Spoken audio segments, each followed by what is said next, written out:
নমস্কার সবাইকে। তুল্য ঝোলা চল্ল ভোলার আরেকটি ভিডিওতে আপনাদের সবাইকে স্বাগত। আজ 23শে জানুয়ারি আমি পৌঁছে গেছিলাম 38/210 এলগিন রোড ওরফে লালা লাজপত রায় সরণি, আমাদের সবার প্রিয় দেশের দেশনায়ক নেতাজি সুভাষচন্দ্র বসুর বাসস্থানে, যেখানে আমরা সবাই জানি নেতাজি ভবন নামে পরিচিত। নেতাজি ভবন কিভাবে যাবেন যদি বলা হয়, তাহলে দুটো অপশান আছে, মেট্রো অথবা বাস। তো সবথেকে ইজি প্রসেস হচ্ছে মেট্রো। মেট্রো করে আপনারা যে কোনো জায়গা থেকে মেট্রো করে রবীন্দ্র সদন নামবেন। রবীন্দ্র সদন নেবে আপনারা এসএন পণ্ডিত যে হসপিটালটা আছে, সেই হসপিটালের রাস্তায় ঠিক ফোরাম মলের উল্টো দিকেই আপনারা নেতাজি ভবন পেয়ে যাবেন, যেটি নেতাজি মিউজিয়াম নামেও পরিচিত এখন। মানে সেখানে নেতাজির ব্যবহৃত বা নেতাজির পরিবারের আরও অনেকের যারা ছিলেন তাদের ব্যবহৃত জিনিসপত্র এবং নেতাজির প্রচুর চিঠি, দলিল, এইসবগুলো এখানে প্রিজার্ভ করে রাখা আছে।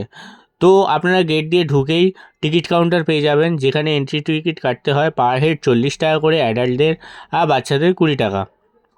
তো আমরা 23শে জানুয়ারি গেছিলাম, সেদিনকে প্রচণ্ডই ভিড় ছিল। আর তারপরে এবছর 23শে জানুয়ারি সরস্বতী পুজোও ছিল, আরোই বেশি ভিড় ছিল।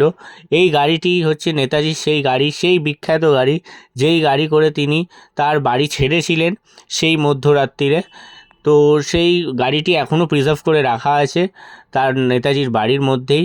এই বারান্দার মধ্যে নিচে একতলায় এখানে একটা ছোট মিউজিয়াম আছে, যার কোনো এন্ট্রি ফি লাগে না, কিন্তু উপরের মিউজিয়াম দেখতে গেলে এন্ট্রি ফি লাগে পার হেড অ্যাডাল্ট 50 টাকা করে, আর বাচ্চাদের 20 টাকা করে।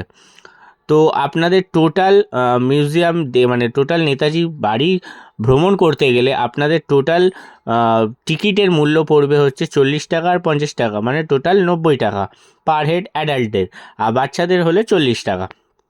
তো এইটি হচ্ছে ফ্রি মিউজিয়াম।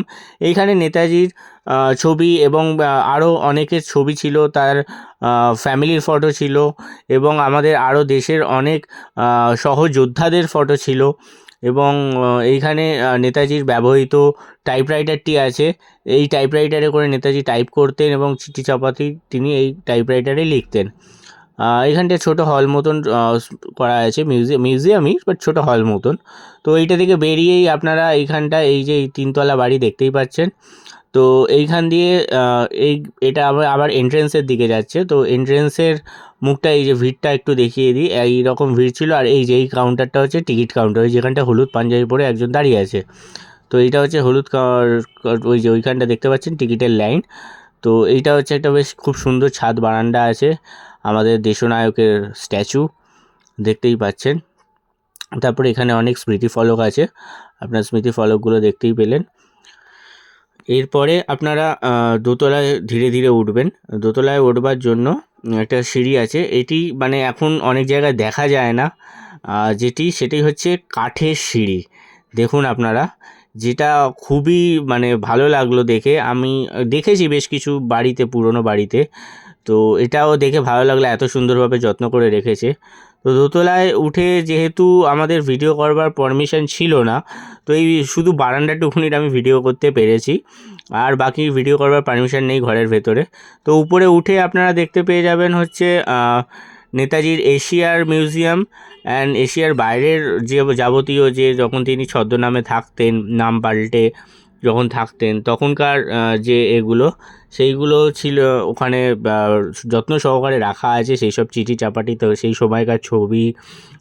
এবং তারপর নেতাজি যখন যে উপহারগুলো পেয়েছিলেন নানা রকম দেশ বিদেশ থেকে, সেই সব উপহারগুলো তার খুব যত্ন সহকারে রাখা আছে। নেতাজির জামা কাপড়, বিছানা এবং তার যে স্যুট ছিল, মানে যে আজাদ হিন্দের যে আজাদ হিন্দ ফৌজের যে ড্রেসটা ছিল, সেই ড্রেসটা রাখা আছে। আরও অনেক কিছুই আছে, আপনারা গেলে দেখতেই পারবেন। সহজেই 1 ঘন্টা 2 ঘন্টা আপনাদের অনায়াসেই কেটে যাবে, এত মুগ্ধ হয়ে দেখবেন আমরা কত কিছু কম জানি। এই সেই বিখ্যাত সিঁড়ি যেটা দিয়ে তিনি রাত্রিরের বেরিয়েছিলেন। এই সিঁড়ি দিয়ে নেবে ওই গাড়ি করেই তিনি এই দেশ ত্যাগ করেছিলেন তখন প্রাণে বাঁচবার জন্য। তারপরে তিনি আবার ফিরে এসেছিলেন সহদর্পে, যার ফলেই আমরা স্বাধীনতা লাভ করেছি। তো এর আপনারা যেতেই পারেন একদিন বিকেলবেলা বা দুপুরবেলা গেলে আপনারা খুব সহজেই আপনাদের সময় কাটাতে পারবেন এবং অনেক কিছু জানতে পারবেন, তথ্য পাবেন। এই হলটি, এখানে সেমিনার হয় মাঝে মাঝে নেতাজি বা দেশের যাবতীয় কিছু নিয়ে।